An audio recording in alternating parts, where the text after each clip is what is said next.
అమరావతి అమ్మల్లారా, అమరావతి రైతన్నల్లారా, మీ అందరికీ పాదాభివందనం.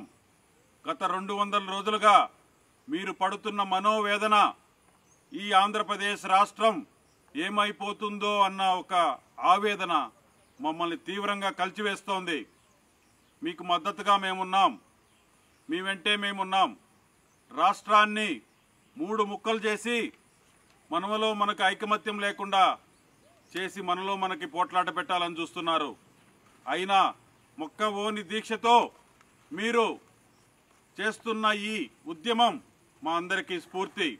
నిన్నటి వరకు అమరావతి భూముల్లో పంటలు పండించి 10 మందికి పంచిపెట్టిన చరిత్ర మీది.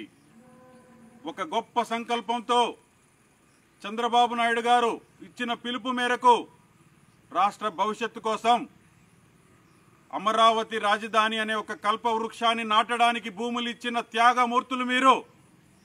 అలాంటి మిమ్మల్ని కక్షతో, ద్వేషంతో చిత్రహింసలు చేస్తున్న తీరు మమ్మల్ని అందరినీ బాధ పెట్టాయి. మీరు పండించిన భూమిలో, పంటలో కనీసం ఒక మెతుకైనా నేను, నా బిడ్డలు తినుంటాం. ఆ కృతజ్ఞత మాకుంది. మీతోనే మేముంటాం. మా చర్మం ఒలిచి చెప్పులు గుట్టించుకున్నా మీకు రుణం తీర్చుకోలేం. చూడండి, ఈ తల్లి చేసిన తప్పేంది, ఈ బిడ్డ చేసిన తప్పేంది, ఎంత చిత్రహింసలు గురి చేశారో చూడండి. మీ అమ్మో, మీ తల్లో, మీ అక్కో, చెల్లో అయింటే ఇదే విధంగా చేస్తారా? అన్నం తినే అన్నాన్ని కాలితో తొక్కకూడదని పెద్దలు నేర్పించారు. అదే తినే అన్నాన్ని పండిస్తున్న రైతు గుండెల మీద, పొట్ట మీద కాళ్లతో తొక్కి, వీపుల మీద లాఠీలతో బాదిన మీరు ఏం నేర్చుకున్నారు? మీకు పెద్దలు ఏం నేర్పించారు? ఇదేనా మీ సంస్కృతి? అమ్మా, తల్లులారా, మీ రుణం మేము తీర్చుకోలేక ఎప్పటికీ తీర్చుకోలేం.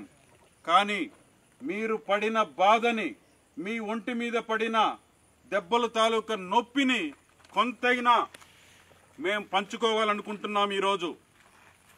ఇంతకంటే ఇంతకంటే ఇంతకంటే ఏమిచ్చి మీ రుణం తీర్చుకోగలం? ఏమిచ్చి రుణం తీర్చుకోగలం? కక్ష కక్ష కక్ష, మీకెప్పుడు కక్ష.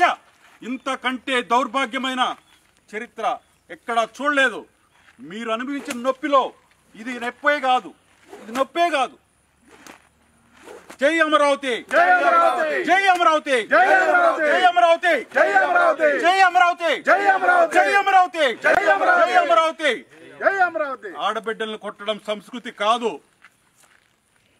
ఒకప్పుడు సమైక్యాంధ్ర ఉద్యమం కోసం ప్రజల్ని చైతన్యం చేయడానికి స్వర్గీయ శ్రీ శివప్రసాద్ గారు పార్లమెంటు ముందర ఇదే కొరడా జులిపించి కొట్టుకొని రాష్ట్ర ప్రజల్ని చైతన్యవంతులు చేశారు.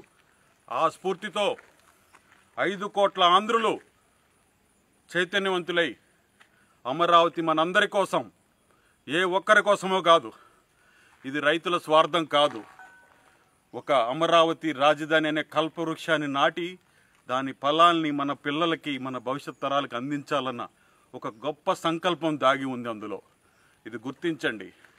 ఒక దళిత నియోజకవర్గాన్ని రాజధానిగా అంగీకరించలేని పరిస్థితుల్లో ఉన్నారు ఈరోజు పాలకులు. ఎందుకండి? 3 రాష్ట్రాలు, 3 రాజధానులు, 3 ప్రాంతాల మధ్య చిచ్చు పెట్టడానికా? ఎవ్వరూ ఏమీ చేయలేరు. సమైక్యంగా ఉన్నారు ప్రజలు. ఎవరు మీరు అనుకుంటున్నట్టు 3 రాజధానులకి అంగీకారం లేదు. ఇది వాస్తవం, తెలుసుకోండి. జై అమరావతి.